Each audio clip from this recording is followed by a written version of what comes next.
this is an iHeart podcast. Guaranteed human.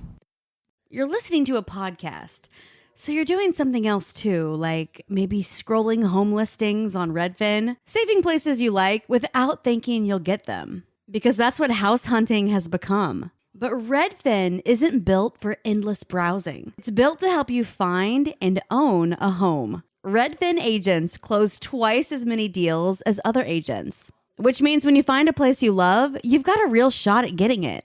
Redfin helps turn saved listings into real addresses. Get started at redfin.com. Own the dream.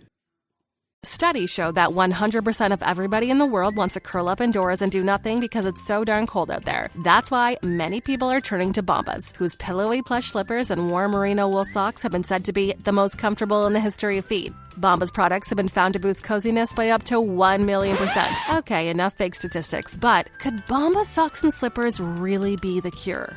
Go to bombas.com/audio and use code AUDIO for 20% off your first purchase. That's BOMBAS.com and use code AUDIO. Hey, this is U.S. Olympic gold medalist Tara Davis Woodhull. And I'm U.S. Paralympic gold medalist Hunter Woodhull. As athletes, our lives are about having a clear path. And a team that you can absolutely trust. So when it came to getting the best mortgage, we chose PennyMac. PennyMac is proud to be the official mortgage provider of Team USA and you. Learn more at pennymac.com. PennyMac Loan Services, LLC, Equal Housing Lender, NMLS ID 35953. Licensed by the Department of Financial Protection and Innovation under the California Residential Mortgage Lending Act. Conditions and restrictions may apply. Support for the show comes from Public, the investing platform for those who take it seriously. On Public, you can build a multi-asset portfolio of stocks, bonds, options, crypto, and now generated assets, which allow you to turn any idea into an investable index with AI. It all starts with your prompt. From renewable energy companies with high free cash flow to semiconductor suppliers growing revenue over 20% year over year. You can literally type any prompt and put the AI to work. It screens thousands of stocks, builds a one-of-a-kind index, and lets you backtest it against the S&P 500.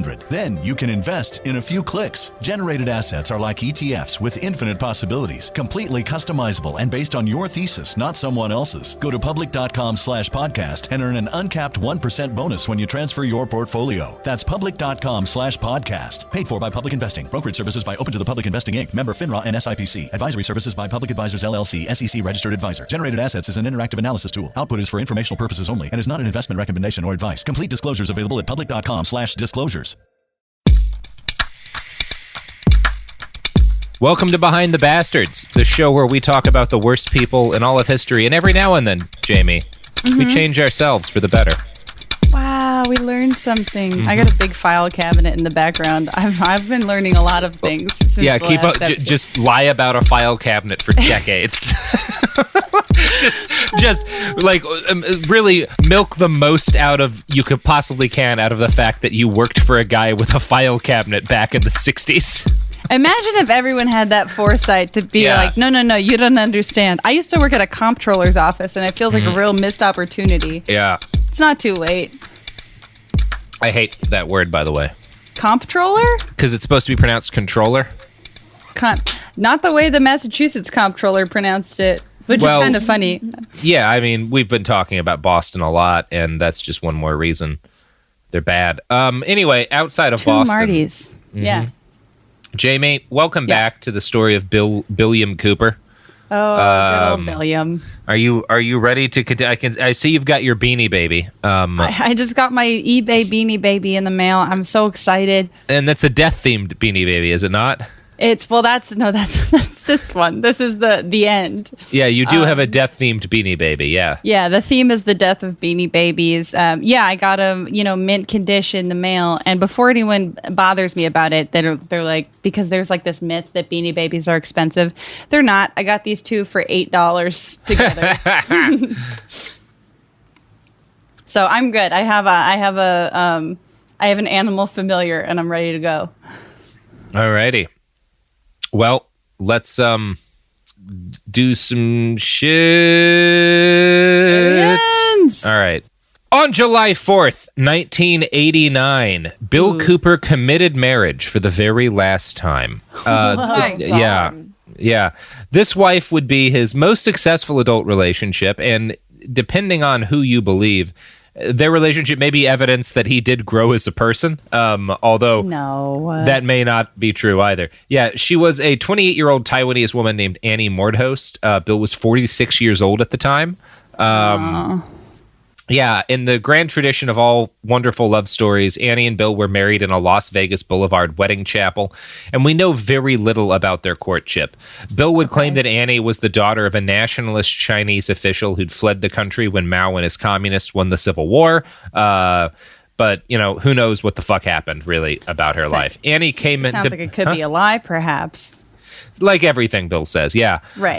Annie came into Bill's life just as his career in conspiracies was really starting to take off. She defended her new husband fiercely. At one point, during a lecture at the Showboat Hotel and Casino, a fight broke out between two UFO nerds. Annie stepped in front of her husband with a hand on the hilt of an enormous kitchen knife she always kept in her purse. Okay, actually, they maybe found each other. Yeah, she was kind of ride or die for a while there. Yeah. She definitely seems to have been willing to stab a man for this guy. Okay. Yeah. Bill had relatively few real innovations he could claim to have brought to the world of ufology. Most of what made him unique was his ability to carve off chunks of other people's work and weave them into explicitly political theories that tied directly into the contemporary world. And this is what Bill did best. Diet plagiarism. Yeah, but also like making UFOs political, like tying alien, not just alien conspiracies exist, but like tying them into things that are fucked up in the modern world. His work was unique in the notoriously scatterbrained and chaotic world of UFO nerds. Norio Hayakawa, one of the most famous ufologists in this period, ran into Bill during a UFO convention in West Hollywood. Quote, "A lot of UFO meetings can be dull, but on this night they had Bill Cooper. I hadn't heard of him. He looked like a normal middle-aged guy, huge but paunchy with receding hair. He could have been anybody. He made a couple of remarks and then read his secret government paper. He didn't look up, just read for an hour and a half. But what he was saying, the authority with which he said it, was very interesting. Most of ufology avoids politics, but with Bill Cooper, everything was political. He was the first person to really take the UFO phenomena and extend it out as a way to talk about global politics, history, religion, and society. It sounded so fresh to me, so intriguing. The most important thing, I thought, was to get Bill bigger and better venues so more people could hear what he had to say." Again, it's like he's using that military clout and that military delivery to sell the product. If you've ever spent hours watching lectures from different UFO conventions in the 1990s and late 80s. You maybe have. Yeah. Most of them aren't great at talking. Like a lot of people who never should have been in front of a crowd talking to crowds at UFO conventions in this period. Yeah. Okay. Yeah, Bill does have, right, like he presents himself in a way that people take him more seriously than they do most people in this world. So this Hayakawa guy was responsible for booking Bill one of his first big speaking gigs at Hollywood High. And after this, Bill went through a brief spell as one of ufology's leading luminaries. He brought like in the world of UFOs, is like having a talk at a high school a big deal? This one was, because it's a big high school. It's true. It's Hollywood High School, for crying out loud. Yeah. Child stars go there. Exactly. We beat them in basketball all the time in high school. I'm just putting it out there. They're not that cool. Yeah. You know what I didn't do just there, Sophie? Selfishly plug yourself? No, I didn't make a joke about the horrible pedophile ring that has existed in Hollywood for decades. You did bring it up right now, though. I did bring it up right now. So we want to throw in a Waco in reference? a show where What it is like really difficult Robert? to lower the mood further. We really did just find a way to do it. Yeah, and that's evidence that growth only goes so far, right? You know, so we can make some movements towards progress, but we always remain the people that we were born. Anyway, shout out to which one of the Coreys is the one who's been talking about? Oh wait, no, the Corey's the one that killed himself. Jeez. I'm just There gonna are multiple Coreys. Yeah. Whole thing. This shouldn't have happened. I'm so sorry. Holding my Beanie Baby in a vice grip. Yeah. So Bill becomes kind of like a big name on the UFO circuit in like 1989, 1990, and his speaking skills improved. And during this period, he drew the attention of a pair of Hollywood managers, Douglas Keane and Michael Callan. So like these guys are going to record and license Bill's lectures, and there's kind of talk about like, oh, Bill might become kind of like a major major media figure, like something like Alex Jones kind of was briefly. If you remember when Alex Jones was in movies and stuff.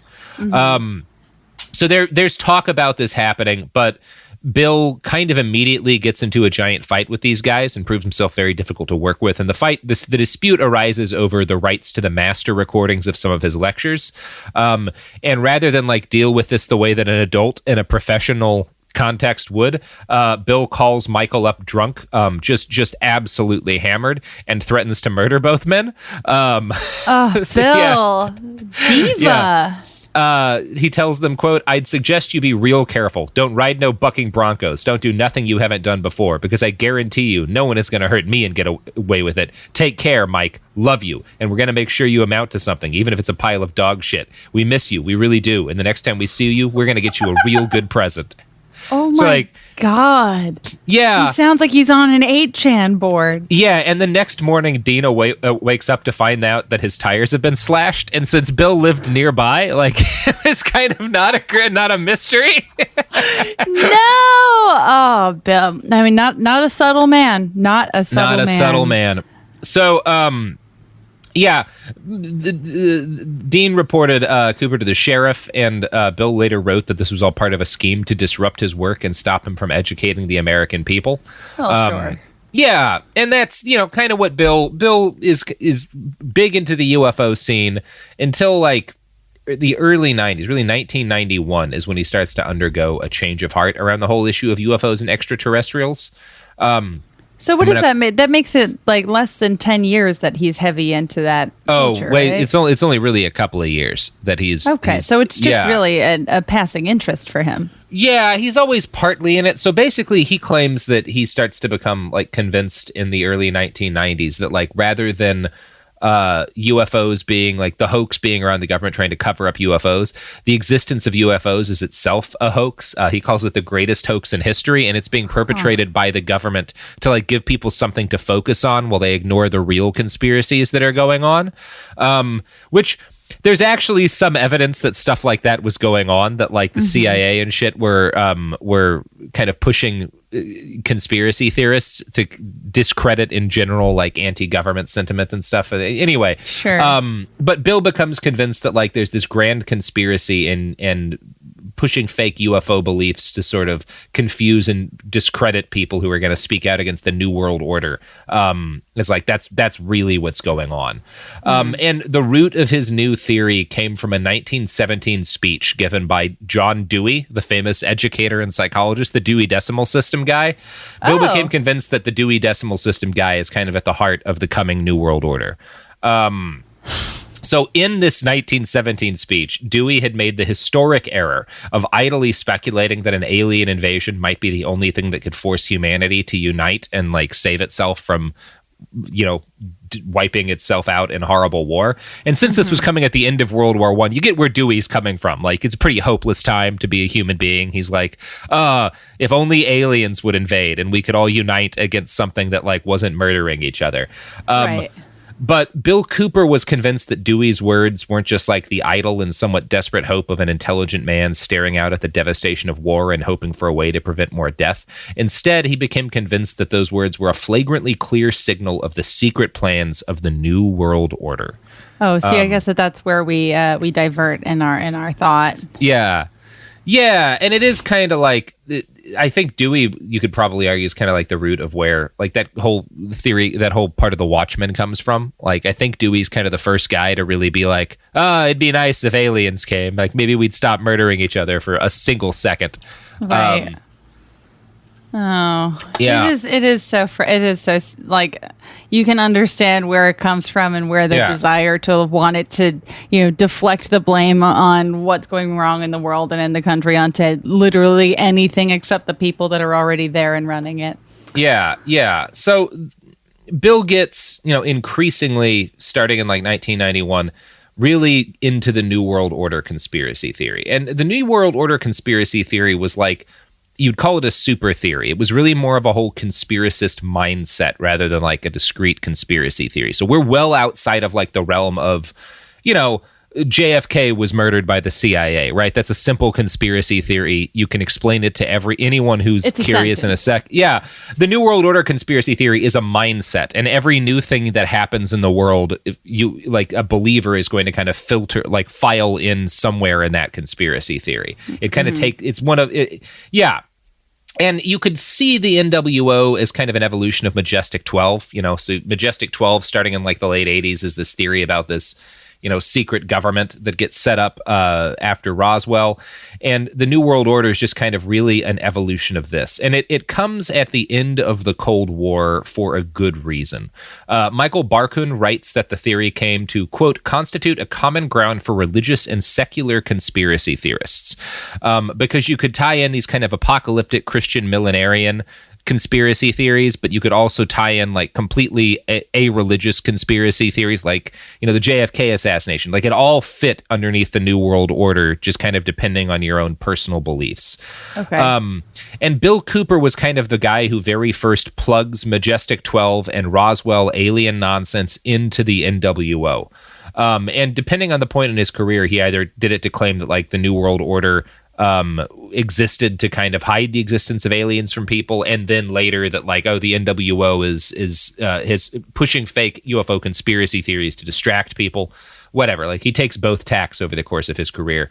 This is a very like large umbrella of conspiracies too. Yeah, it's all about bringing people together, really. Well, and that's the thing. Bill and all these Bill is one of these guys who's just talking constantly for like 15 years, and everything he says is adding something to the conspiracy theory. So if you actually really try to like to map out everything Bill believes and pushes in his life, like, we would be here for days. We're gonna gloss over too much of this stuff, to be honest. Like, not invented, but he's the reason people know about the FEMA death camp conspiracy theory. Like, he's the origin point for that one. Yeah, we're not even really gonna talk about it because it's just one of a billion different things he's the origin point for. Yeah, he's the first guy to publish that. Yeah. Jesus. So fucking Bill Cooper. Yeah, the NWO really took off after 1990, and Bill was its most influential prophet. His pivot away from aliens didn't isolate him from his fans. Instead, it opened up a whole new segment of the population to conspiratorial beliefs. Vast swaths of the country who would never have been caught dead at a UFO convention but had started to feel like something was wrong with the way the country was going. Like, these kind of people would listen to Bill Cooper. They never would have shown up to a MUFON convention, but they'd listen to this stuff because it rang true to them, because they were looking for an explanation as to why things were wrong, that didn't involve like reading left-wing political theory. Well, that's just a waste of time, as we both know. Yeah. But also a lot of left-wing guys get into this too. Like, this is really, that's one of the things that's interesting about the New World Order conspiracy theory, is that it's very influential in a number of sides. And Michael Barkun writes, quote, New World Order theories seem to provide a graceful way of exiting the domain of international relations and refocusing upon domestic politics. This is in the wake of the Cold War ending. Although the forces of the New World Order are international, they are assumed to be concentrating on domestic agendas, particularly the alleged destruction of American liberties. So Bill was savvy enough to see that, like, as, part of what's happening here, why the New World Order conspiracy theory gets so popular, is that there's a lot of people like Bill who will permanently be anxious for the rest of their lives because of the Cold War. We call these people baby boomers, and they cause a lot of problems. And when the Cold War ends, a lot of these guys needed something else to justify the fact that they were always paranoid, because they'd grown up under the shade of constant imminent nuclear annihilation. And the New World Order... daddies are troubled. Yeah, exactly. Daddies are having a tough time. And this is what Bill taps into, is the fact that all of these guys know that everything, like, can't not expect the end to come at any moment, and once the Soviet Union ends, they can't just lose that anxiety, right? Like, they and then they need an explanation for, like, why don't I feel better now that the Soviets are gone? Could it be that most of the problems that people were blaming on the Soviets were actually just like the fact that my own culture is fucked up and we need to deal with? No, there's a different conspiracy. It's not the communist conspiracy. It's another one. Look over here. Yeah. So Bill was savvy enough to see that he was watching the birth of a new movement in American culture, and he knew that movement was going to need a Bible. And so, in 1990, he sat down to write one. Behold a Pale Horse would be published in 1991 through a bizarre little new age occult press called Light Technology Publishing. The book itself was 434 pages of fake documents and memos, all purported to be top secret missives from inside the secret government working to bring about the New World Order. The centerpiece of it all, the primary document upon which Bill hung his ideology, was called Silent Weapons for Quiet Wars, which is another great title. I was supposed to say, both of these kick the shit out of the title of Bible. Yeah, fuck the Bible. Yeah. I mean, Behold a Pale Horse is from the Bible, kind of, but... Well, yeah. Yeah. So, Silent Weapons for Quiet Wars, Bill claimed it was an introductory programming model for new employees of Operations Research, a secret military intelligence organization tasked with preparing the country for authoritarian rule. And the document opens with "Welcome aboard" and informs its reader that they will be taking part in the Third World War, which has been going on for decades and involves the use of silent weapons on an unsuspecting public. I'm going to quote now from Pale Horse Writer.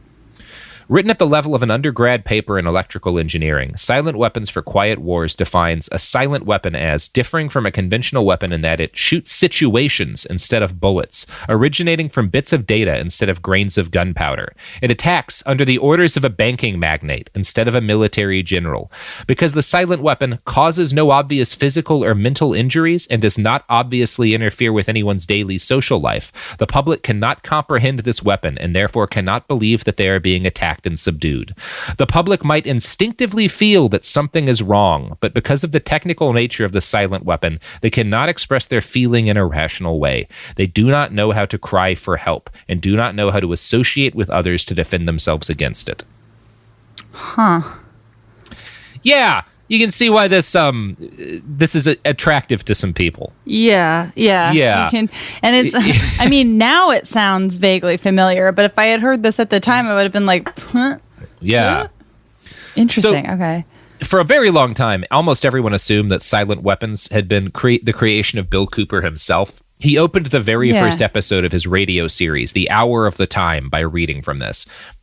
And his favorite line to repeat was a line from the papers, stating that uninformed Americans were beasts of burden and stakes on the table by choice and consent. He would say it in nearly every episode. Okay, so he's got that branding. Mm-hmm.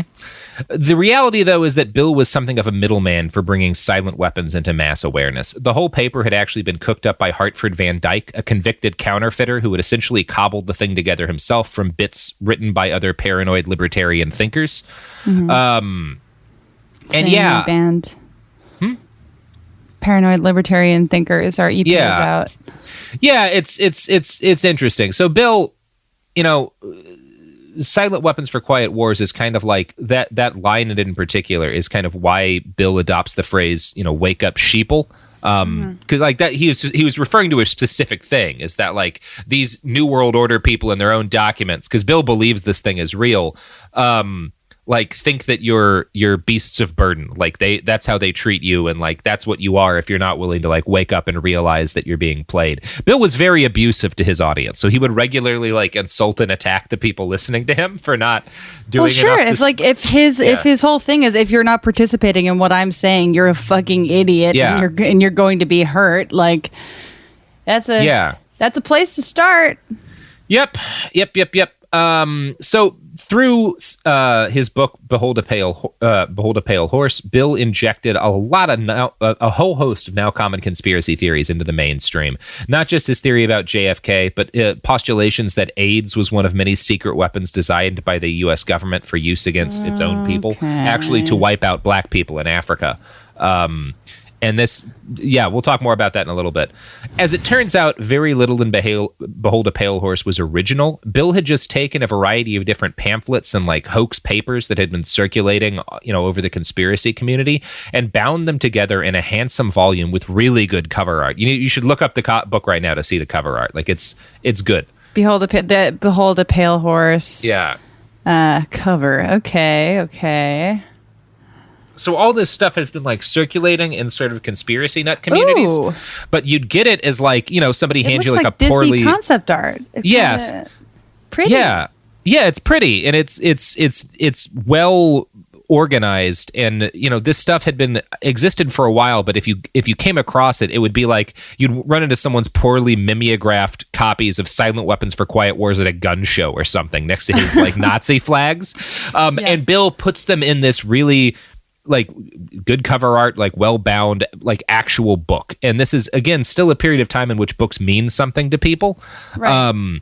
So this shit takes off, and it's a problem that this shit takes off because everything in Bill's book isn't like Silent Weapons for Quiet Wars. Obviously it's nonsense. But it's not the most problematic thing in the world. It's just a fake military document. Bill doesn't just include stuff like that. Among other things, Behold a Pale Horse includes the entirety of the Protocols of the Elders of Zion. Yeah. So. Whew, okay. Yeah. I want to say that escalated, but it really is just the next logical step. And it's really funny. The way he does it is kind of objectively hilarious. So if you aren't aware, the Protocols are probably the most influential conspiracy theory of all time. They purport to be, like Silent Weapons, kind of like a secret document from this organization that got leaked out. And in the case of the Protocols, it's this meeting of a group of Jewish elders plotting the overthrow and domination of the Gentile world. Now, the reality is that the Protocols were a forgery cooked up by the Ochranon, Tsarist Russia's equivalent of the CIA. The Protocols, like they were basically this Russian intelligence agency's like disinformation plot. And they were incredibly successful. They took on a life of their own, spread all throughout Western Europe, and obviously like helped to spread this kind of specific type of anti-Semitic conspiracy theory all across Europe. And most of the Nazis actually knew it was a fake, and they thought it was a pretty clumsy fake at that, but they benefited from the conspiratorial milieu that the Protocols helped to create in Europe, which like definitely helped to enable the Holocaust. So the Protocols of the Elders of Zion maybe have the highest body count of any conspiracy theory in history. And after World War II, for obvious reasons, the Protocols kind of languished. People weren't so interested in anti-Semitic conspiracy theories for a little while. Yeah. Some bad PR for that? Yeah, bad PR for anti-Semitism. So they would only really surface when some... Yeah. They would pop up every now and then, but it was only really like neo-Nazis who were willing to republish them. And they never got any kind of wide distribution. George Lincoln Rockwell was probably like the most prominent guy to try to republish the Protocols. And another sinister three-named person. Like him. Yeah. Right. So nobody... You're right. I didn't even... Jamie. Yeah. Jamie's onto something. That third name where the evil lies. Mm-hmm. Yeah, and you know where the evil doesn't lie, Robert? And the products and services that support this podcast? Sometimes I'm proud of myself, and yes. Yeah. That part. Hi, I'm Cindy Crawford, and I'm the founder of Meaningful Beauty. When Dr. Sabah and I decided to do a skincare line together, he said to me, we are going to give women meaningful beauty. And I said, that's exactly right. We want to give women meaningful beauty, which means each and every product is meaningful. It has a reason to exist. It's efficacious. You're going to get results. And then you just go out and live your life. Meaningful Beauty. Confidence is beautiful. Learn more at meaningfulbeauty.com. Support for the show comes from Public, the investing platform for those who take it seriously. On Public, you can build a multi-asset portfolio of stocks, bonds, options, crypto, and now generated assets, which allow you to turn any idea into an investable index with AI. It all starts with your prompt. From renewable energy companies with high free cash flow to semiconductor suppliers growing revenue over 20% year over year, you can literally type any prompt and put the AI to work. It screens thousands of stocks, builds a one-of-a-kind index, and lets you backtest it against the S&P 500. Then you can invest in a few clicks. Generated assets are like ETFs with infinite possibilities, completely customizable and based on your thesis, not someone else's. Go to public.com/podcast and earn an uncapped 1% bonus when you transfer your portfolio. That's public.com/podcast. Paid for by Public Investing. Brokerage services by Open to the Public Investing Inc. Member FINRA and SIPC. Advisory services by Public Advisors LLC, SEC registered advisor. Generated assets is an interactive analysis tool. Output is for informational purposes only and is not an investment recommendation or advice. Complete disclosures available at public.com/disclosures. This is Jacob Goldstein from What's Your Problem? When you buy business software from lots of vendors, the costs add up and it gets complicated and confusing. Odoo solves this. It's a single company that sells a suite of enterprise apps, that handles everything from accounting to inventory to sales. Odoo is all connected on a single platform in a simple and affordable way. You can save money without missing out on the features you need. Check out Odoo at odoo.com. That's odoo.com. Time for a sofa upgrade? Introducing Anabay Sofas, where designer style meets budget-friendly prices. Anabay brings you the ultimate in furniture innovation with a modular design that allows you to rearrange your space effortlessly. Perfect for both small and large spaces, Anabay is the only machine-washable sofa inside and out. Say goodbye to stains and messes with liquid and stain-resistant fabrics that make cleaning easy. Liquids simply slide right off. Designed for custom comfort, our high-resilience foam lets you choose between a sink-in feel or a supportive memory foam blend. Plus, our pet-friendly, stain-resistant fabrics ensure your sofa stays beautiful for years. Don't compromise quality for price. Visit WashableSofas.com to upgrade your living space today. Sofas start at just $699 with no risk returns and a 30-day money-back guarantee. Get up to 60% off, plus free shipping and free returns. Shop now at WashableSofas.com. Offers are subject to change and certain restrictions may apply. All right, we're back. So, the Protocols of the Elders of Zion kind of languish in obscurity for decades after World War II. Rightfully so. Yeah, nobody really spreads them. They're not popular in the United States. They're not particularly well known in the United States. And then in 1991, Bill Cooper republishes them in their entirety in his book. And I... To make it funnier, Bill was not an avowed anti-Semite. Bill definitely believed a lot of anti-Semitic things, but like it wasn't a motivating factor for him. He didn't believe the protocols were evidence of a Jewish conspiracy. He thought they were the real minutes of the Illuminati, basically, of the New World Order's conspiracy theory. And they'd been blamed on Jews to throw the world off of their scent. So to he me, wrote, that's even worse. To be like, I know this isn't true, but I'm just going to throw it in there because it seems like something that people glom onto. He thinks it's true, but it's not the Jews. It's the New World Order. And the Jews, the New World Order blamed it on the Jews to hide the reality of what was happening. No. So Bill, before he publishes the entirety of the Protocols of the Elders of Zion, he runs this note. And this is the only note he runs with the Protocols of the Elders of Zion. Every aspect of this plan to subjugate the world has since become reality, validating the authenticity of conspiracy. This has been written intentionally to deceive people. For clear understanding, the word Zion should be Sion. Any references to Jews should be replaced with the word Illuminati, and the word Goyim should be replaced with the word cattle. So he's like, replace Jews with Illuminati, but this book of this anti-Semitic conspiracy document is good stuff otherwise. They're like, otherwise it's basically right, but just take out... Yeah, just take out the Jews. And I'm not going to take out the Jews myself. You got to do it in your own head.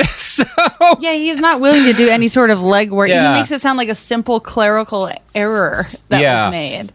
And unfortunately for the whole world, Behold a Pale Horse went on to become the single most influential underground publishing hit in history. It sold well over 300,000 copies as of the publication of this episode, but that number vastly understates its influence, because Behold a Pale Horse was and remains one of the most frequently stolen books in the country. And incarcerated people across the nation also started passing it along. So there will be copies of this, still are, in prisons all over the country that just get like handed to people when they come into prison. Yeah, and it spreads through two different chunks of the underground community, the kind of right-wing militia community where you'd expect it, but it also becomes incredibly influential among the burgeoning hip-hop community of the early 1990s. I need this unpacked for me. Yeah, we will. Don't worry. Okay. Yeah. So Behold a Pale Horse resurrected the Protocols of the Elders of Zion, and it kind of laundered them through a lens of general distrust with the state of the world. And as a result, Bill Cooper was able to ensure that this once obscure tract spread by like wildfire among segments of the American population it had never reached before, primarily inner city Black Americans. Like, obviously, the kind of people handing out the Protocols of the Elders of Zion in the 30s weren't giving them to Black people. But now this book starts spreading among like a lot of people who are like a lot of Black men in the inner cities who have this, again, this thing that is at the core of Bill Cooper's work. They know shit's fucked up. Right? Mm-hmm. And Bill Cooper gives him, here's a whole book on how everything's fucked up. And it happens to include the Protocols of the Elders of Zion. And yeah, so as this kind of brings us to the thing I've been teasing for a while, which is that Bill Cooper is one of the most influential white men in the history of rap. Biographer Mark Jacobson explains, quote, in 1990 and 91, 5,077 people were murdered in New York, by far the highest 2-year total in city history. It was the crack plague, and a new generation arose to speak truth to the ongoing trauma of urban life. Many of the rappers who emerged during the early 1990s, the great Wu-Tangs, the formidable Nas of the Queensbridge houses, were deeply influenced by the Five Percenters, aka the Nation of Gods and Earths. The movement had been founded in the late 1960s by Clarence Edward Smith, aka Clarence 13X, and eventually Father Allah. Kicked out of Elijah Muhammad's Nation of Islam for heresy and gambling, Father Allah had said that it was necessary for black men and women to become lyrical assassins. The tongue was the sword, Father Allah said, and when properly sharpened, it could take more heads with the word than any army with machine guns could ever do. And for many lyrical assassins, Bill Cooper's Behold a Pale Horse became a key text. Rappers who have mentioned Cooper in his book include the Wu-Tang Clan, Big Daddy Kane, Busta Rhymes, Tupac Shakur, Talib Kweli, Nas, Rakim, Poor Righteous Teachers, Gang Starr, Goody Mob, Suicide Boys, Boogie Monsters, Wise Intelligent, Public Enemy, Ms. Maff, Aslan, Lord Allah, Raz Kass, and the Lost Children of Babylon, who told their listeners to prepare to meet your fate like William Cooper when the stormtroopers breach your gate. A little bit of foreshadowing there. That's like everybody. Yeah, that's everybody. He's huge. The fucking one of the first albums that the Wu-Tang Clan produces is called Silent Weapons for Quiet Wars. Yeah, it is. God damn it. Just as like a side thing, it's Nas, not Nas. It's Nas. I'm sorry. Clearly, I'm not on. Mark Jacobson, Bill's biographer, actually talks to a lot of these guys and is really knowledgeable about hip hop. I am not, and I apologize. That is like, wow. Yeah. Okay. Old Dirty Bastard of the Wu-Tang Clan explained Behold a Pale Horse's appeal better than anyone else. Everybody gets fucked. William Cooper tells you who's fucking you. And unfortunately, one of the things he tells these people is it's the Jews. You just have to, he said, yeah. That's an unfortunate aspect of his influence. So you can see why black guys in particular living through inner city crime waves and police, crackdowns and violence and stuff would find documents like Silent Weapons for Quiet Wars compelling. Bill's framework of conspiracies fit in with things that many black folks already believed, like that the CIA had introduced crack to the inner cities. And there's actually a decent amount of truth to that. In an interview before his own death, Prodigy told Mark Jacobson, William Cooper wrote what everyone kind of knew. And that's a big part of his influence, is that he's giving people this really cohesive bound guide to all of the different things, all of the hey, your life is fucked. You can pick and choose which conspiracy theories you believe explain why. And just by putting together, it sounds like the greatest hits of conspiracy theories of hey, if this one doesn't work for you, go to the next chapter. Maybe this one will work for you. Yeah. Okay. Yeah. And he introduced his new followers to a whole world of other conspiracy theories, not just the protocols of the Elders of Zion, but some of Bill's more modern paranoia, like the idea that AIDS had been created in a test tube by the U.S. government to wipe out Africans. This theory spread like wildfire and even reached Manto Shabalala Simong, I'm going to pronounce that wrong, I'm terribly sorry, South Africa's health minister. The New Republic writes that he, quote, while still in office and at the height of that country's AIDS crisis, distributed copies of the chapter that argued that AIDS was introduced into the African population by a global conspiracy with the goal of reducing the continent's population. Why? So, Bill Cooper's very influential. Yeah. Why? Because it's as is always the case with this shit. We'll talk about the crack epidemic at some point and how the real conspiracy there differs somewhat from the ones that most people believes, but the basic idea of it is true, which is that in large part due to the CIA, crack got to the United States in huge amounts. That they played a major role in it getting here. It's just a different role than a lot of people think. Likewise, the AIDS crisis gets so bad worldwide in large part due to the US government's complete refusal to give a shit about it. Yeah, it's just not the reason, but something is fucked up there and people want if you provide people with a compelling theory that ties together what is really just inexplicable hatred and like a lack of fucks given about huge chunks of the population. That I mean, is it easier. does. I'm not saying it's rational in any way, but for people who already perhaps have some held prejudices, who are looking for an explanation to something that is like the commonly held truth of like there are things going on in the government that we are not made aware of very intentionally. But then it's just like, well, what's a fucked up reason I could make up for why that may be? Yeah. Yeah. So, Behold a Pale Horse would probably see its most lingering impact on the hip-hop scene. There's still actually a modestly popular artist named William Cooper who goes by that name today. But Bill's personal popularity as a showman would only grow narrower in the years following his book's publication. The Hour of the Time, his radio show, earned a sizable audience for what it was, propaganda for the nation's growing militia movement. And The Hour of the Time did not... Although now it is a little more, you can find in like a lot of fringe SoundCloud rappers and stuff. They'll cut in bits of The Hour of the Times. But love a good fringe SoundCloud rapper. I want to play you just a segment from one episode. This is the introduction, and this is how every single episode of The Hour of the Time started. Just so you have an idea of kind of how Bill's show, like the emotional tenor it takes right from the beginning. Okay.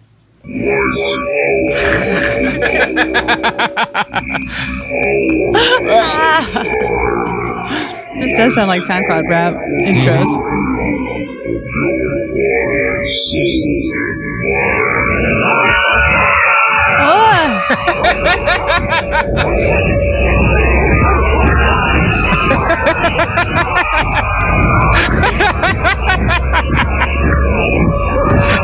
It's so long. Yeah, it's really long. Oh, I heard Santa Claus. I don't like it. Oh, a dog. A dog. Someone help the dog.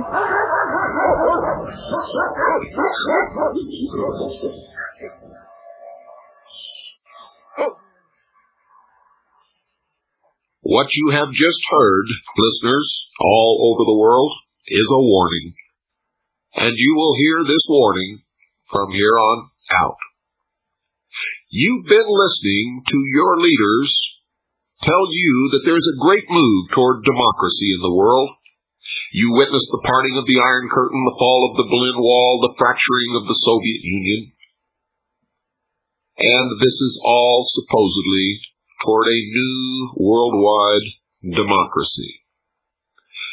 Democracy is a code word for socialism, and that's why our forefathers established a republic. Okay. So you can. I just love imagining flipping on that, past that on the radio by accident, just like barking dogs and like tromping stormtrooper sirens. boots. Yeah. But you also hear like Bill's delivery. He's figured out how to be a radio host in this time. Yeah, like that, he's definitely improved. Yeah, his cadence is really good. He knows how to like. He knew how to put together a radio show. He would also put in like he would broadcast like entire songs that were like kind of popular songs that fit in with the theme of like what he was saying that episode. Like he would have like musical interludes and shit. He was a good broadcaster. And he like he was able to draw in a lot of listeners, maybe even for a lot of folks who wouldn't have listened to most other people in kind of like the crazy militia person radio sphere. Sure. And as a result, his work still resonates today, but unfortunately not with a group of people Bill would have been happy to resonate with. If you look up on where that SoundCloud link I sent you, it's hosted by someone named Conscious Sounds.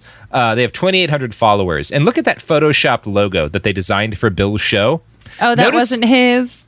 No. Notice the Israeli flag sandwiched right in between George W. Bush and Osama bin Laden. And then the watermark Ein Volk, Ein Reich printed at the bottom of the image. Okay, I did yeah, not. It's Nazis. It's Nazis. Oh, it's Nazis. Oh, yeah. okay. And these guys, they don't make... Hashtag learning is how it's... There's Nazis who are trying to be a little bit subtle about it, and I think they kind of recognize Bill Cooper is a good way to get people kind of on board with... Once you're listening to Bill Cooper, you can be convinced that, like, actually he was wrong when he said it wasn't the Jews. Like, because you already believe all this stuff, you just replace them with Illuminati. We just got to switch the Jews back in there, and then you're good to go. Oh my God. This is fucking dark. It's weird. Because, yeah, Bill, again, was absolutely whatever else you can say about him. And again, it's mostly negative. He wasn't a Nazi, although he did work in the company of Nazis. The hour of the time... How does that improve the situation? Well, he just catered to Nazis and worked with them frequently. He didn't. I don't think he catered to them. We'll listen to something in a bit. You may change your mind about that. He's more complicated than that. But he was broadcast by the shortwave radio station WWCR. And by the time Bill got into his groove, his competition were guys in what's called the Patriot community, basically early preppers, including two guys named Chuck Harder and Tom Valentine. And Bill didn't get along with either for a number of reasons. One of them is that Valentine had a better primetime slot than his. He was 9 to 11 p.m. Petty to the end, baby. Yeah, but also... Valentine's show was sponsored by The Spotlight, which was Willis Carto's Liberty Lobby's Holocaust denial newsletter. We talk about that in The War on Everyone some. Yeah. Other competition included like celebrity hosts. Guys like William Pierce did radio stuff in this time. G. Gordon Liddy and stuff like would be on this same network. So Bill is kind of in and among a bunch of like really bad dudes, right? Like the other people who are kind of on the radio in and around him are like very violent and often have ties to Nazis. Again, fucking William Pierce is a guest on some of the shows that are hosted in and around Bill's show. Bill himself was probably the most palatable individual personality in the Patriot movement at this stage, because he was kind of the first person in this movement. Like everyone's talking about the Boogaloo movement and whether or not it's racist, and like a lot of these guys focus on like, no, we're pro-gun and we're libertarians, but we're like anti-racist and stuff. Bill was the first guy in right-wing media to thread that needle. He was really the first one to do it in like a practical way. And this helped broaden the appeal of the early militia scene and the Patriot movement, whatever you want to call it, by drawing in these more libertarian Americans who wouldn't have listened to a show that was putting fucking William Pierce on, but would listen to Bill Cooper. Well, it sounds like the fucking YouTube algorithm where it's like, okay, here's something that is like, a little like it's some stuff, and then some radical ideas being snuck in, and okay, this is a familiar model, I guess. Yeah. And Bill himself did go to, like, when I say that he wasn't a Nazi, I don't think I'm giving him too much credit here. And for an example of like why I think that, I want to play a segment from one of Bill's relatively few shows that touched on race to a significant extent. And this was the episode that he put out in the immediate wake of the LA riots, which were, of course, sparked by the acquittal of the cops who beat the shit out of Rodney King, right? That happens and you get the LA riots. And here's part of Bill Cooper's response to the LA riots. The entire nation and the world had been viewing an amateur videotape that had been taken on the scene, which showed over 50 blows. I believe the correct number was 56 blows in 80 seconds to a man who was lying on the ground, who had no weapon, who posed no threat, who did not attack anyone during this time. But nevertheless, 56 blows from clubs, what the officers called batons. That's a polite name for a club, a stick. And I believe no one believed that those officers would be found innocent. Okay.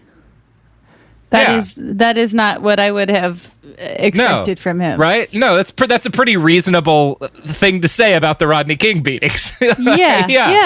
Yeah, that's basically the only way like an honest person could, which Bill was not, but he you can't really fault what he's saying there.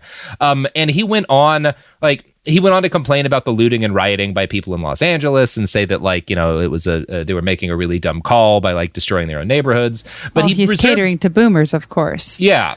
So he reserved the bulk of his anger for white Americans, as embodied by his listeners, telling them, quote, "When you sit in front of your television on Friday and Saturday night and watch cops, top cops, lady cops, 911 cops, SWAT cops, detective cops, grandma cops, you watch them break down doors without identifying themselves, without a search warrant, without a court order, rip people's mattresses apart, throw away their clothes. If they don't find anything, all they have to do is drop a little bag of white powder. You sit there cheering them on. Get those scummy so-and-sos. And the reason you do it is because you're watching it happen to blacks, to minorities, poor white trash, Puerto Ricans, everyone who is a threat to you." So like Bill wasn't the always Bill. he wasn't always the guy you expected him to be, right? That was one of the things that makes him interesting, is like there would be these moments where you'd like be, okay, Bill's gonna have like a real fucked up take, and it'd be like, no, he was kind of he was more or less right about that one. This one, Bill pretty firmly comes down on the right side of history. Now, he also went on to complain that the judge who acquitted those LAPD cops was a Mason, and like See, and then he always loses the thread. Yeah. You're just yeah. like, Bill, you started strong. Yeah, but you can see a lot of the same kind of discourse and the same style, that like the same kind of ideological statements that are being made by like the Boogaloo folks today, right? That like like definitely. Bill sounds a lot like a lot of the fucking guys that was watching on Facebook in the immediate wake of the George Floyd protest. He would have been well at home in that organization, or in that, not organization, but in that community. Now, in his role as the voice of America's new militia movement, Bill saw his main duty as warning good conservative Americans that the government, in the form of socialist politicians, was coming to disarm them as a prelude to tyranny and mass depopulation. Bill's show popularized the conspiracy theory that the U.S. government stages mass shootings in order to drum up support for gun control. And this was before the Columbine shooting. Bill starts this conspiracy theory off in the United States. And the next thing I'm going to have you play is Bill reading a passage of his book On the Air in 1991. So again, this is like 7 years before Columbine and like 20-something years before the Sandy Hook shootings and that conspiracy starts. Here's Bill laying the groundwork for all of that shit. The government encouraged the manufacture and importation of military firearms for the criminals to use. This is intended to foster a feeling of insecurity, which would lead the American people to voluntarily disarm themselves by passing laws against firearms. Using drugs and hypnosis on mental patients in a process called Orion, the CIA inculcated the desire in these people to open fire on schoolyards and thus inflame the anti-gun lobby. This plan is well underway and so far is working perfectly. The middle class is begging the government to do away with the Second Amendment. So okay, Bill starts that mass shootings are a government conspiracy theory in fucking 91. Yeah. What do you make of that? That's amazing. That is, I know. I'm just like, I'm trying to wrap my head around really that. ahead of his time. And he knew what would take off, because obviously this conspiracy theory takes off. And if you look at the YouTube video, it was like a YouTube video of people being like, see, Bill Cooper revealed the government's plan to stage mass shootings. Right. Yeah. It couldn't have been a lucky guess because file cabinet. Yeah. Interesting. Okay. Yeah. So Bill had a real gift for weaving far-fetched fantasies about the Illuminati and mind control weapons in with down-to-work earth, like folksy rants about modernity. Like that was his gift, is he would take this crazy shit and he would weave it into real shit, and that draws people in. Like he didn't sound the same way that, again, that guy with like a box full of like photographed mimeographed zines at a gun show seems like. Right. Like there's like a groundedness to it that you don't usually get. I do kind of wonder, I mean, because you were saying like he just like spoke nonstop for 20 years. Yeah, exactly. Like, I mean, for everything like this that feels kind of like a, wow, maybe he's, this was a pretty like, valid comment. How many hundreds of bullshit that makes no sense is there to counter that? Yeah, I mean, Bill was like every day of his life was bullshit that was that never happened. But and then, also, I mean, if you talk that much bullshit, you're bound to hit on something useful every once in a while.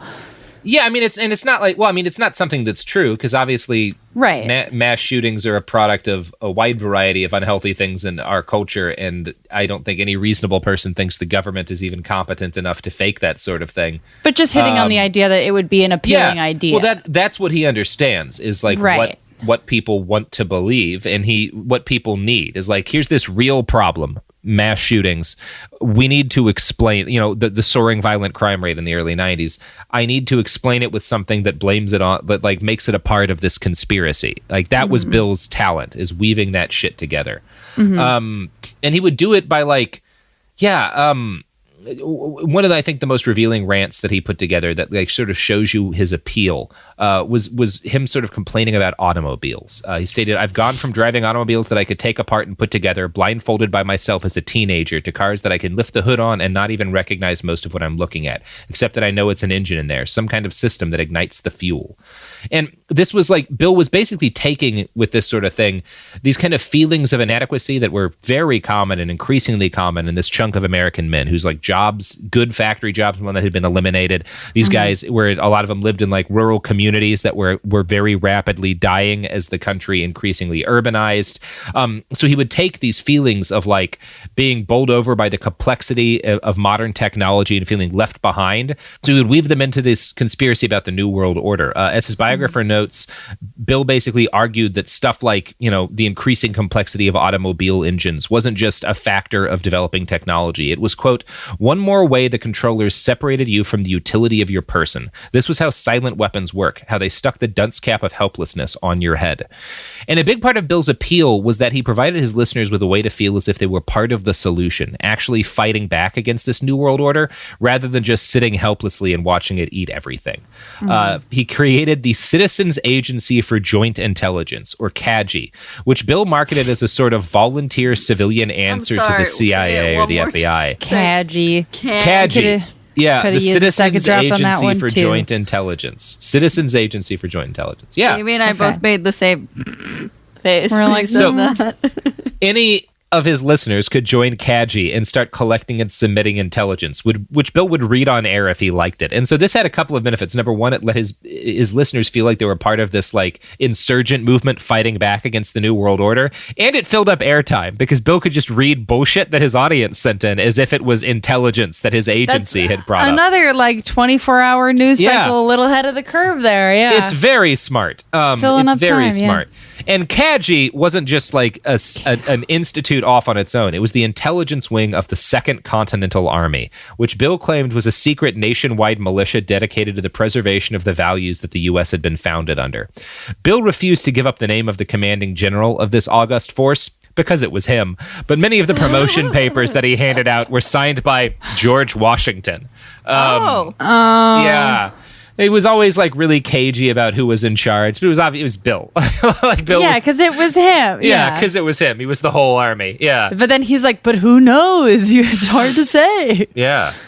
So over his years on the air, Cooper engaged in a number of objectively ridiculous stunts. Like all right-wing ideologues, Bill nursed an abiding hate for the mainstream media. But he tried to do something about it, organizing his listeners in a scheme to buy up millions of shares of Gannett Media, owner of USA Today. And the plan was that all of his listeners would buy enough of Gannett Media to have a controlling voting interest, and then they would basically put Bill in charge, and he would fire everyone who didn't want to put out right-wing propaganda. It didn't work. No. But Jesus Christ. Yeah, you know what will buy up all of the shares of Gannett Media? Tell me, Robert. To put out right-wing propaganda. The products and services that support this podcast. Oh, I hope so. Yeah.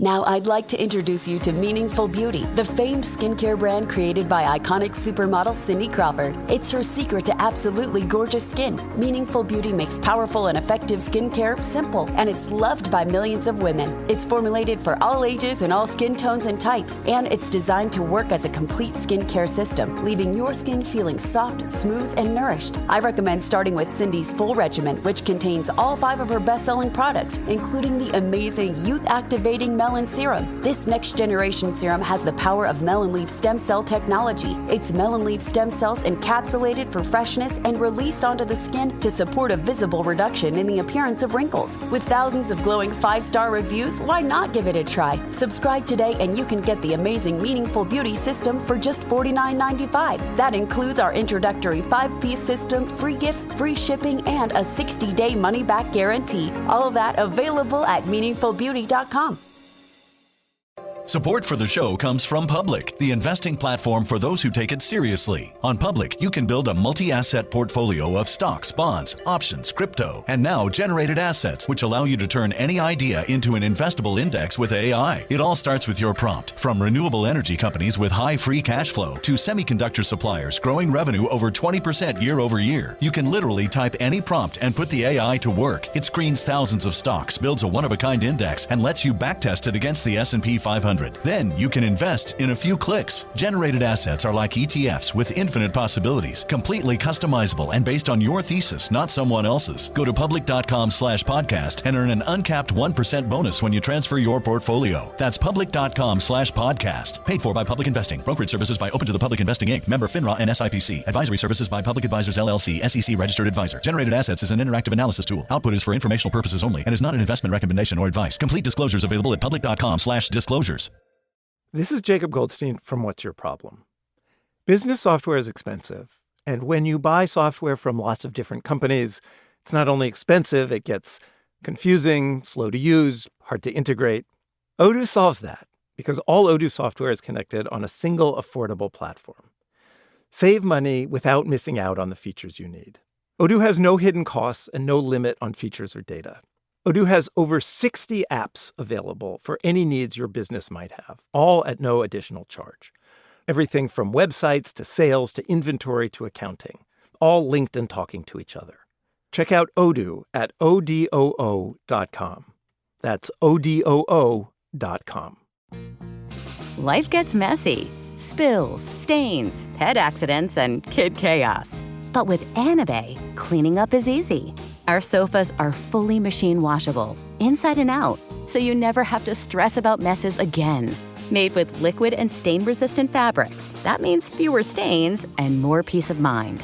Designed for real life, our sofas feature changeable fabric covers, allowing you to refresh your style anytime. Need flexibility? Our modular design lets you rearrange your sofa effortlessly. Perfect for cozy apartments or spacious homes. Plus, they're earth-friendly and built to last. That's why over 200,000 happy customers have made the switch.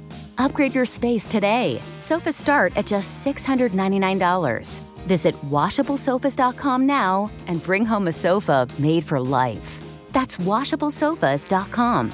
Offers are subject to change and certain restrictions may apply. And we're back. Okay, so in 1994, Bill threw his support behind the newly formed Constitution Party, which had been made by some Hollywood libertarian dude. I think it was part of a grift. But anyway, sounds like it. Bill announced his new membership and support of this movement, essentially acting as its the voice of the Constitution Party by announcing America is no longer a two-party country, ladies and gentlemen. Problems obviously cropped up almost immediately. The chief issue was that Bill and the party he joined were pretty much straight-up libertarians. Meanwhile, many of his listeners were hard-right religious nutfucks. They hated two major planks of the Constitution Party, which were, and again, Jamie, this is another place where you'll be surprised, legal abortion and the right to be homosexual. And in another surprising turn, Bill took to the airwaves to defend both planks. On the matter of abortion, he said, "We are firm, ladies and gentlemen. God put us here to make choices, and the moral choice is the woman's, and if she fries in what some of you would call hell for eternity, that is her choice, for it is she who will fry. But it is not the business of the state to say yes, no, maybe, or anything yet. But it's a woman's choice. He's whatever." Okay, yeah. I mean, him being like, you know what? let the lady burn in hell if she wants to. I don't think he's saying that. I think he's saying that, like, if you think she's going to hell, it doesn't matter. Like, it's still not the state's it's not the state's business to say if she does it or not. Right. Yeah. I actually don't think Bill cared at all about abortion. Clearly, clearly not. It's like, personally, we don't claim this man, but I guess it's nice to not have him actively against reproductive rights. That's so many twists with this guy. It says a lot that like he has to yell at his listeners over shit like this because like they're all such bigots. And Bill is just not quite as bad. And actually, like, his defense wants the bigotry a little more focused in clear. Yeah. I mean, he just hates the government. That's really Bill's whole thing. Is he hates the government and wants to destroy it because he thinks it's an evil quasi-Satanist conspiracy. It's weird. He's a weird guy. Like, his defense of homosexuality was actually like pretty good. He told his very religious listeners, quote, "The most you can ever hope to do is force them back into the closet so that you cannot see them, and then you will be living a lie, just as we have been living lies throughout our history, and lies must stop." Which is interesting because he's still putting the, like, it's you who will be living a lie by denying these people exist, and like that's why you shouldn't do it. It's a weird defense of not criminalizing gay people. Bill's a weird guy. There's a lot of like moments like that with him where I was like, what the fuck are you? Yeah.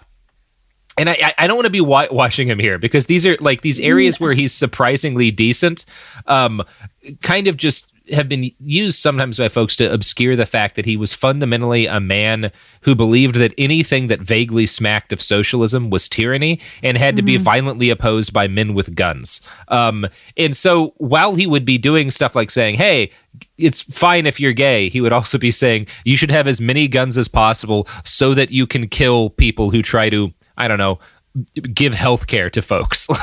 like what? Yeah. Okay. I still hate the man. But, you should. But there are some twists here. He's not. But it is. Do you think it is just like it has to do with like he wants to keep the focus on what he really cares about, and is like kind of like, okay, like I get that this is something that bothers you, but like don't worry about that. Yeah. Worry about like look over here. This is my show, and we're worrying about the things that I hate. God, you have the damn radio show. You can hate your own shit. There's a shitty radio show for that other hateful thing you think. Stay focused. It's on the same network. Like, you don't have to wait long. Oh, yeah, you don't like it? Wait 45 minutes. Yeah. Bill's show hosted an 18-hour-long series called Treason, making the case that U.S. government officials were committing a daily barrage of unconstitutional acts that demanded some sort of response. He also told his listeners to watch 2001: A Space Odyssey because it included secret messages hidden by the Illuminati. Yeah.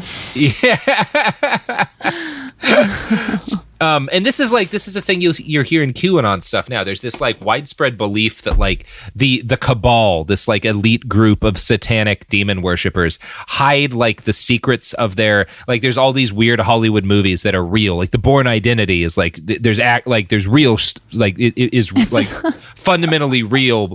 It's a just biopic. Like, yeah, because the elite have to hide the truth about what they're doing in plain sight. It's this thing that they need to do. And Bill thought that it was because of like this weird kind of occult tradition that where you basically have to, in order to like provide power to your occult rituals, you have to like tell people about the evil things you're doing in the open. And so like they would hide all this stuff in Hollywood. Like that was an innovation of Bill's that is like one of the things at the core of QAnon today. And he's the first guy to be like, and it was with Bill, he would watch a movie he liked and then would be like, and here's why like this reveals some truth about the Illuminati conspiracy. Okay, I've done that. Which is the thing Alex Jones does too. Yes. Yeah. Now, it was the Waco siege that really made Bill Cooper. The multi-week assault by the ATF and the FBI on a peaceful religious compound in the middle of nowhere was exactly the kind of violent overreach that he'd spent his career warning people about. It was like the perfect thing for Bill Cooper to focus on, right? Like he's been saying for years, the government's going to come to like kill all Christians and stuff and, institute this new world order. And here they go after this compound of weirdos in the middle of nowhere, Texas. So for weeks, Bill would, basically tell his listeners that Waco was a test case to see if Americans would put up with the NWO's plans to eliminate millions of people. Like they're seeing if you're going to rise up. If a bunch of militiamen would just show up at Waco and like stand around it, they would back off, and like then we could turn the tide. But of course, nobody was willing to actually do that. So for weeks, Bill would cover the federal government's treachery, and when the real victim, the government, by the way, was committing a ton of horrible crimes at Waco. Like the whole thing was one horrible crime, pretty much. He always is like, attached to something where it's like, well, yeah, there is something clearly very bad going on here. Yeah, but he would also, because he was a liar, it wasn't enough, the actual fucked up shit that was going on. So he invented this claim that the FBI had sent in tainted milk that had killed 2 children, which he would repeat for weeks, which is like had no basis in fact, and wasn't necessary because the FBI killed 70-something children at Waco. Like, you don't have to lie about tainted milk. They burnt kids to death. Like, it's not necessary, Bill.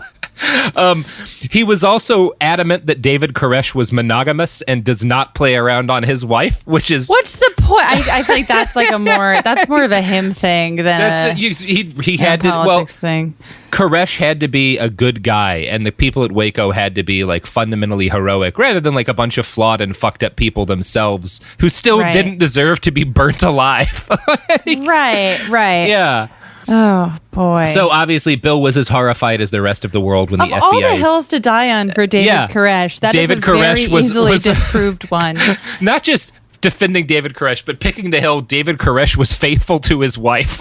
Right, like that's what we all know about David. He didn't fuck a ton of random women. Oh my god. Yeah. Fucking A. I mean, especially since we all know David Koresh had incredible abs. I mean, just. Stop it. David Koresh's abs were as cut as Bernard Sanders was good at shooting people in a moving vehicle. I'm going to cut my own Beanie Baby's arm off. This is so stressful. So Bill was as horrified as the rest of the nation when the FBI's final raid on the Branch Davidian compound ended in, dozens of children burning to death in just a horrible literal war crime. On his first broadcast back after the siege, Bill opened the show by declaring, "America the Beautiful is no more." He told his listeners that the second battle of the Second American Revolution had ended, and folks, we lost. The first battle was Ruby Ridge. Whoa. So, I mean, that was, Waco was one of the things that's interesting about Waco is that for a lot of people who had been kind of reflexively pro-America and pro the government, just because it was America and they were kind of like patriotic bumblefucks, Waco was the thing, broke a lot of them. And it's kind of the foundational movement of the patriot movement and the militia movement that exists with us today for there's a reason the Boogaloo Boys put the names of like the Weavers who died at Ruby Ridge and share Waco memes so much. It's because like this is where that starts. This is where like the insurgent right in this country really starts to grow. And Bill Cooper is the one nursing it. Like the violent right had not been a big thing since the end of World War II. That had really put an end to it pretty much. Like you'd had the KKK in some parts of the South during the Civil Rights Movement, but like not an insurgent force aimed at overthrowing the government. That starts now. And Bill Cooper is its first prophet, right? Like he's directly saying like you, the listeners, are like part of a war against your government now because of Waco. Okay. I mean, and it's unfortunately like you can see what he's like creating these ends for people that you can understand why people are taking the opportunity. I mean, if you believe Bill Cooper, the only thing to do is kill people in the government, is murder members of the government. And by the way, his most famous listener decides to do just that because Bill's biggest fan in this period of time was a young military veteran named Tim McVeigh. Oh my God, I knew it was going Yeah, Timmy McVeigh, baby. Yeah. Tim McVeigh. Always a pleasure when we get to you, Timmy. So Tim loved the hour of the time. And in the months prior to the Oklahoma City bombing, there's even evidence that he visited the place where Bill Cooper recorded and like met with Bill Cooper. And like this almost certainly happened. It's pretty widely believed. And the most credible version of the story suggests that basically Bill was kind of sketched out. It was like Tim and some other guy, and they were like clearly weird and unhinged. And Tim asked him like, if I get stopped by a cop, should I shoot him rather than accept a speeding ticket? And Bill was like, no, you shouldn't shoot a man over a speeding ticket. But like, yeah, it's this really sketchy story where like there are a couple of people who were around Bill at the time who all were like, yeah, this guy who after the Oklahoma City bombing, we all recognized as Tim McVeigh came by and was like, I'm your biggest fan, Bill, and asked him weird questions about shooting cops. And it's worth noting that the reason Tim got caught is that he got pulled over driving away from Oklahoma City. And he had a gun on him and chose not to shoot the officer who was pulling him over, which is why he got caught. So, wow. So listening to Bill is what got him caught? It saved one guy's life and got like 168 other people killed. Well, I mean, obviously, we talk a lot about Tim McVeigh and the war on everyone. There was a shitload going on in Tim McVeigh's ideological development, including a lot of Nazi shit. I think people do tend to put too much of the blame on Bill, but in the immediate wake of the bombing, Bill actually does get a lot of the blame just because it kind of immediately comes out that Tim McVeigh's favorite radio host is this like right-wing nut job Bill Cooper. Like I think the president mentions Bill Cooper and stuff. So like Bill gets a lot of the immediate blame for radicalizing Tim McVeigh when really things like the Turner Diaries, that like there's a lot of other things. For people who are inclined to agree with Tim McVeigh, a lot of free press. Yeah. Yeah, it is. It is a lot of free press. And it's an interesting tale. So when McVeigh, did that thing that McVeigh did, Bill Cooper immediately knew what was really going on. This was not, a right-wing militia dude carrying Bill's ideas to their logical extent and declaring war on the government, which is what actually happened. This was a false flag attack aimed at taking down the militia movement and justifying a government crackdown, which is actually kind of the opposite of what happened, really. But yeah, so Bill had one of his CAGI agents start collecting stories for a book on the first 24 hours after the blast to document how the media spun events to fit their narrative. And they actually put together like this whole gigantic book about the first day after Oklahoma City that they thought was going to be like the next, the rightful follow-up to Behold a Pale Horse, but nobody bought it because it was like boring and dumb. Yeah. Now, Bill grew increasingly unhinged in the days and weeks after the Oklahoma City bombing. He warned his listeners that the end was nigh. He told them that mock American cities were being built in the desert for the military to train in to prepare to purge the United States of dissidents. He started talking about black helicopters circling areas with too high a population of real Americans. And of course, he started talking about FEMA camps being set up to incarcerate a newly disarmed American populace. Yeah, and of course, a big part of it for Bill is that the government's going to use the whole militia thing as an excuse to take our guns. And they did pass an assault weapons ban not too long after this. So there's a lot of things keep happening that make Bill seem really credible to the fringe right. It's like Bill said they're going to take our guns, and then they passed this law to take our guns. Not considering that it was part of Bill's work that created the problem. Yes, that Bill really helped create the system where they were like, oh man, it seems like a lot of people have military-grade weaponry who are violently unhinged. Maybe let's try to do, which I'm not a fan of the assault weapons ban either, but you can... But maybe let's not let's create a media show where we're encouraging it.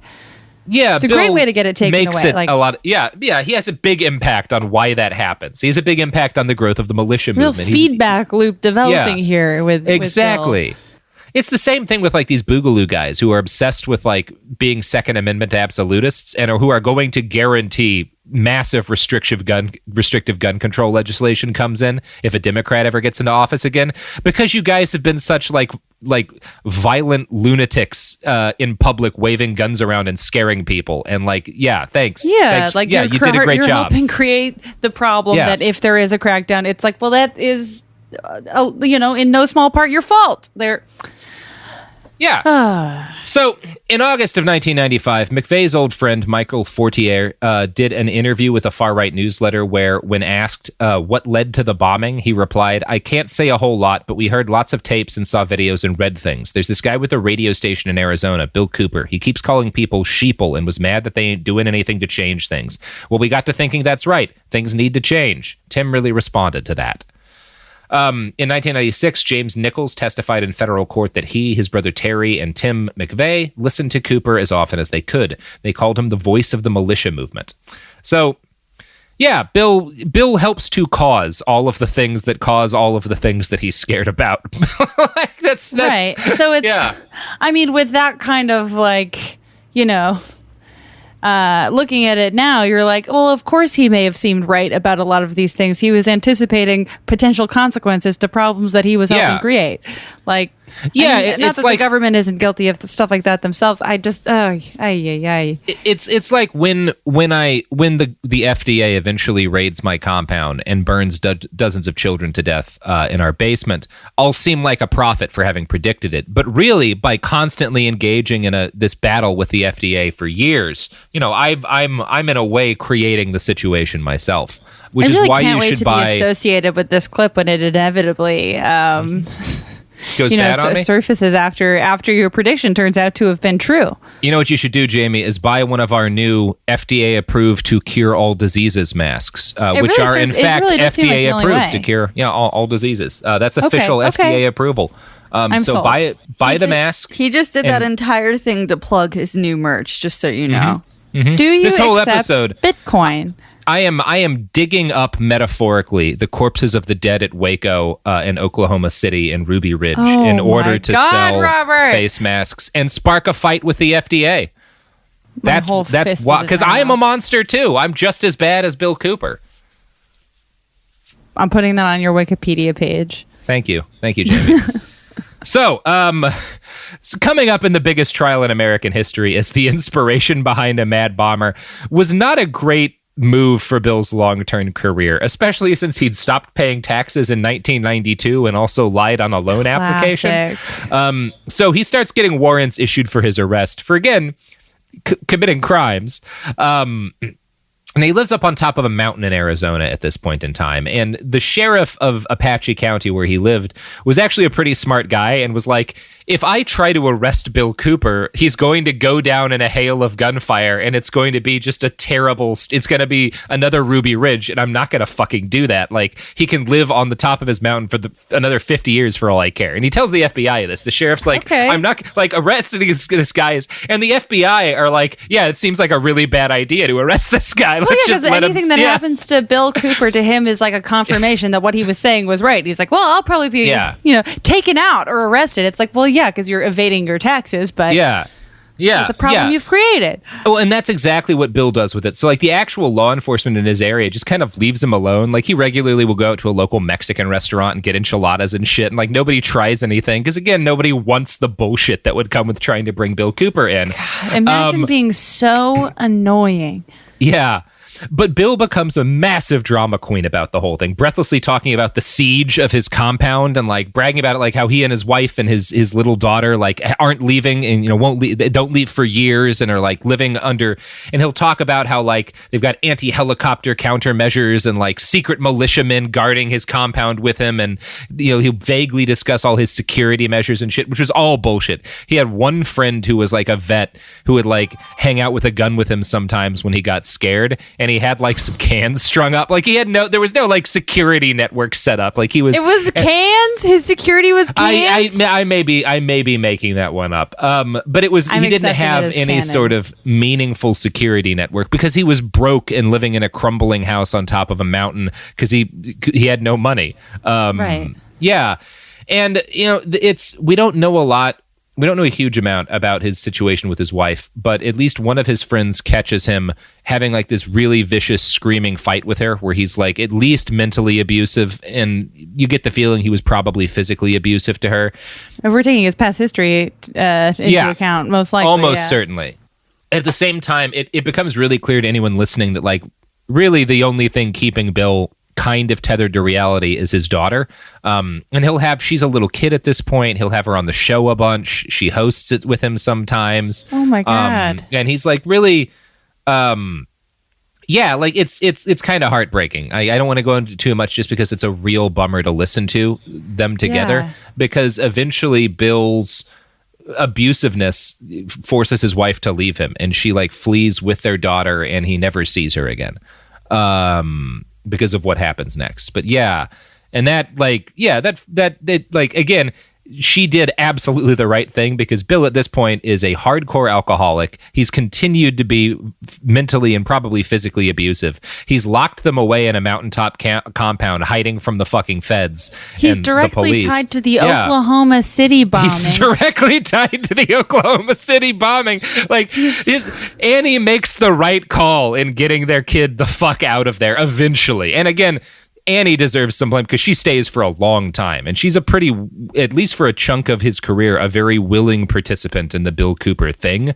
Also a victim too, but also like, I don't know, it's a fucked up story. Everything about this guy's relationships are fucked up. Thankfully, she does get I don't know anything about his daughter today, and I'm not going to look it up because she deserves to have some chance to get away from Bill Cooper. Live her life. Yeah. Bill's last remaining years were spent putting out a series of increasingly morose broadcasts and occasionally watching the conspiratorial seeds he'd sown bear fruit, like when he watched the 1998 X-Files movie and recognized huge chunks of Behold a Pale Horse served up as entertainment, which he found very exciting. As Bill's he liked it. Okay. Yeah, I think so. Yeah. As Bill's life shrank to the confines of his increasingly decrepit home, he himself sunk into alcoholism, but many of the ideas he'd popularized were working their way into popular culture. They'd just grown beyond him at this point. On June 28th, 2001, Bill Cooper made what would be his greatest prediction yet. He told his listeners that a major attack on the United States was coming, and that it would be blamed on Osama bin Laden. Really? Yep. June 28th, 2001. Names bin Laden in the broadcast. Now, again, not much of a prediction because bin Laden had bombed the World Trade Center a couple of years earlier and was one of the most famous terrorists in the world at the time. Oh, wait, hold on. What year is this? This is 2001. This is 2000. So this is, but like before. Right before 9/11, but after 9/11. The first World Trade Center bombing. Like, but bin Laden bombed it before. Right. Yeah. So it's not. So that isn't okay. Yeah. Okay. You're right. You're right. So he gives this prediction, and then in the immediate wake of the attack, like he's obviously really horrified, but he also he's the very first truther. Like he's one of the very first guys who starts talking about like how the building shouldn't have fallen the way it did, and like steel doesn't work that way. All this stuff that like with he's like a jet fuel doesn't melt steel beams. And in fact, a lot of folks will argue that Loose Change, that documentary, a huge amount of it was plagiarized from stuff Bill Cooper had started saying in the immediate wake of 9/11. Which is wild because he dies like 2 seconds after 9/11. He dies 2 seconds after 9/11, but that's the way Bill's mind works. He's immediately spinning conspiracies. He can't not do it. So he leaves the world with 9/11 trutherism. And he leaves the world with Alex Jones, who Jones in his early career talked about Bill Cooper a lot, clearly admired him deeply, had Bill on as a guest once, and Bill fucking hated Alex Jones and ranted about him a couple of times on his own show and basically saw him as a charlatan and everything that was wrong with America. Yeah, which is ironic because like a lot of like Alex Jones made a bunch of money in his early years selling like gold and shit to people over the radio, and Bill Cooper was the first guy to do that, or not the first guy, but like the first conspiracy nut to do that. So yeah, that's cool. That's neat. Yeah. So Bill, starts 9/11 trutherism as kind of a last hurrah. And in July of 2001, so less than a month after, his big prediction, Bill makes the mistake of threatening a local doctor named Hamblin. And so, basically Bill lived on top of this mountain. And the mountain, most of it was like public property. Like anyone could come on to Bill's mountain if they wanted. But Bill thought it was his mountain. And people who drove up onto it perfectly within their rights to do so were damaging his security measures. So he would regularly come out with a handgun and threaten to murder people for driving onto public land. And yeah, this got him in trouble. And in no kidding. In 2001, the county had a new sheriff. The guy who'd been like, it's not worth it to go after him, is gone. And this new sheriff is like an idiot. He's like a reckless dumbass and is like, it's time to finally do something about Bill Cooper. It'll be big news if we do it. Like, it'll be good for my career. So not all that long after 9/11, this sheriff launches a raid on Bill Cooper. And like the idea is to basically pretend to be, a motorist who's like wandered up to his mountain. Bill comes out and you kind of can surround him and arrest him. Okay. And it kind of relies on Bill not being the most paranoid man alive, which that's Bill not is. going to work out very well. No, Bill immediately realizes that like the cops are trying to trap him. And he tries to like run him down in his car, and the whole thing degenerates into a gunfight, and Bill shoots an officer dead before going down himself in a hail of gunfire. Okay. Well, yep. I feel like if he had to go, I mean, I'm not unhappy he went down, but I feel like he was probably satisfied with. Yeah, I think on an emotional level, Bill Cooper needed to go down being murdered by cops in like a raid. Like that was the way he expected to go for years. And it also validates his own like perception of himself. Yeah, and he was sick. He probably wouldn't have lived that much longer. It's a shame he killed a random guy on his way out, but also that guy was a cop who was fucking with him, so whatever. Like, right. It's whatever. Yeah, kind of a wash. It's kind of a wash. It's if you're looking at like how most of these guys leave the world, like Alex Jones is going to have a much more depressing ending than Bill Cooper. Bill Cooper kind of got what he wanted in the end, which is Alex Jones is going to like die of gout or something. Yeah, no, he's going to live to be 120 and become the Secretary of State. I don't know. Just like. Dear God. He's going to live to be the grand dame of conspiracy theories, just rotting in a house. Yeah, and there's a bunch of bummer. Like the book Pale Horse Rider, it's an interesting biography. I think it's pretty good. The biographer is very sympathetic to Bill, probably more than is fair at points. It's kind of hard not to be, I think, when you get that into somebody's life. But he definitely gives Bill more credit than I think Bill deserves in a number of things. But like his last days were sad as shit. Like at one point, one of his daughters tries to reconnect with him and like comes to his house, and she lasts like a week before because he's an abusive prick. And he scares her away. Like he's down to like he's basically had alienated all of his remaining friends at that point. He was just like this lonely, crazy old man with a bunch of guns at the top of a hill, threatening passersby with a pistol whenever they drove too close to his house. Like that was the last days of William Cooper.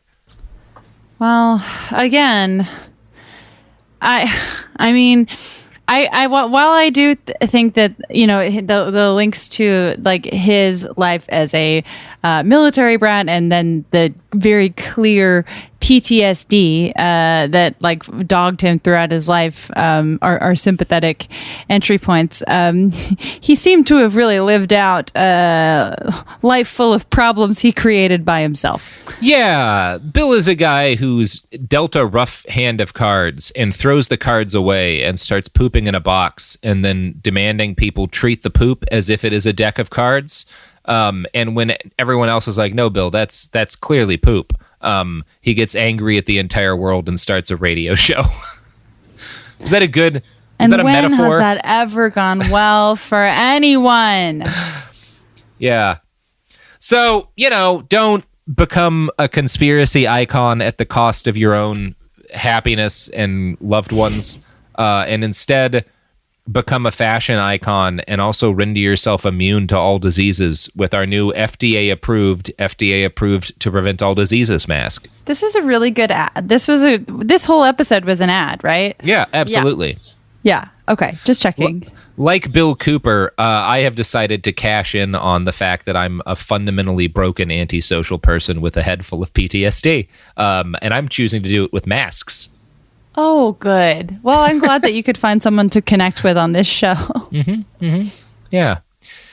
Oh, boy. I also threaten random people with a gun for driving onto public land, but that's a separate kind of more of a kink than anything, to be honest. Right, that's your little Jackie moment. Yeah. So, Jamie, how are you feeling? What's up? He said, "How are you feeling?" And you're like, "I can't answer that question." Thanks for checking in. Not good.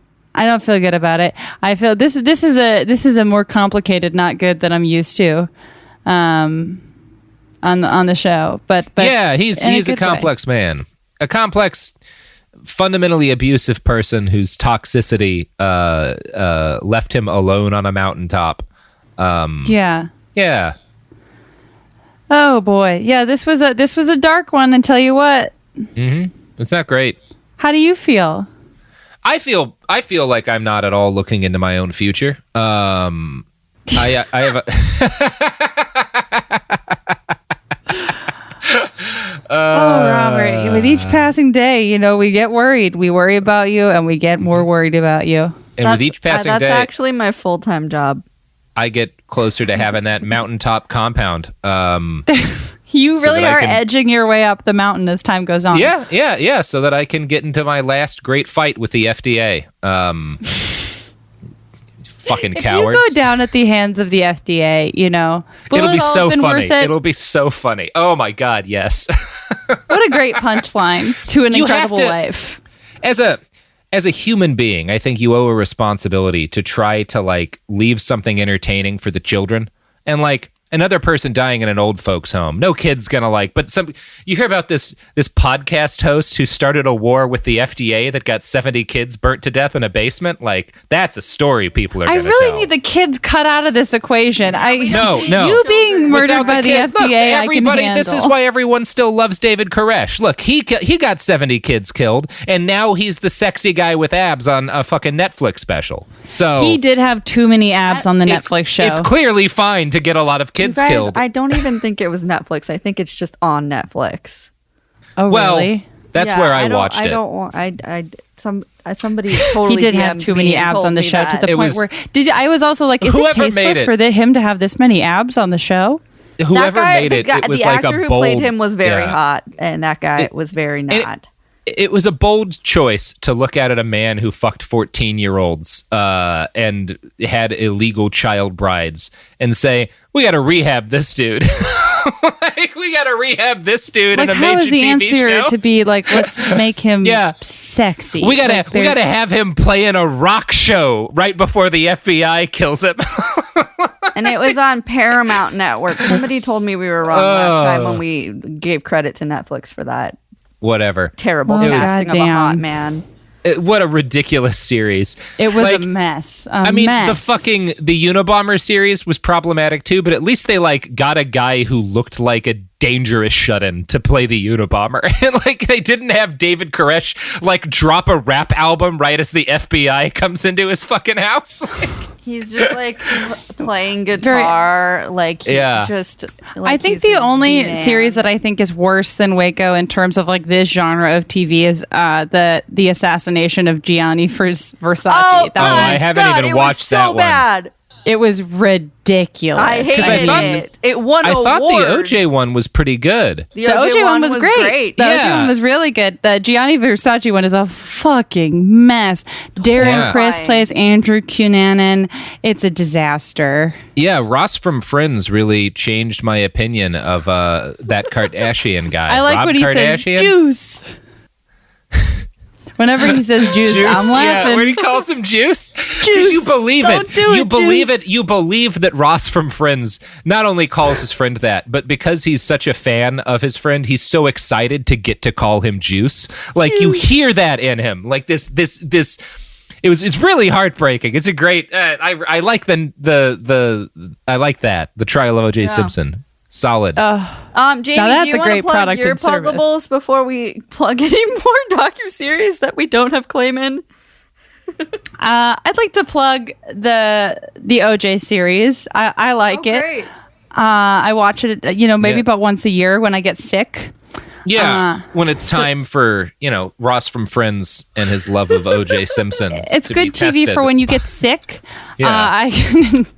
Then I also have a Twitter account that you can find if you want. And you can listen to My Year in Mensa and the Bechdel cast if you want.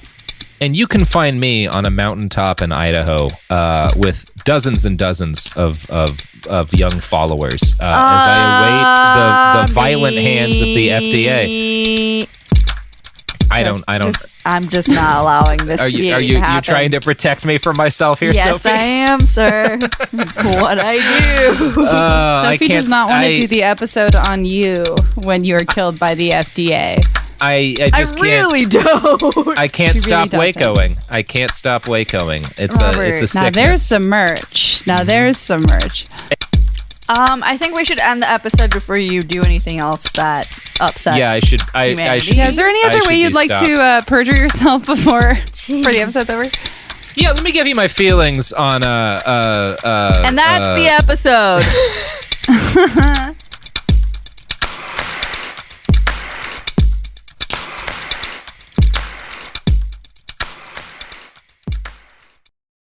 A BetterHelp ad. We get it. February is full of flowers, candy, and, of course, lots of talk about relationships. It can feel like everyone else has it all together in their love lives. But the truth is, we're all still figuring it out. Whether you're working on your marriage, navigating the dating apps, or prioritizing staying single, no matter where you are, you're right on time. Therapy can help you find your way and take some of the pressure off yourself so you can determine what you want, what feels heavy, and how you can feel lighter. Just a little bit of outside perspective from a professional can lead to new understanding and a lot of progress. So the next time you're feeling iffy about your love life, try therapy with BetterHelp and see where it takes you. And remember, you're right on time. Visit BetterHelp.com for 10% off. That's BetterHelp.com. This is Jacob Goldstein from What's Your Problem? When you buy business software from lots of vendors, the costs add up and it gets complicated and confusing. Odoo solves this. It's a single company that sells a suite of enterprise apps that handles everything from accounting to inventory to sales. Odoo is all connected on a single platform in a simple and affordable way. You can save money without missing out on the features you need.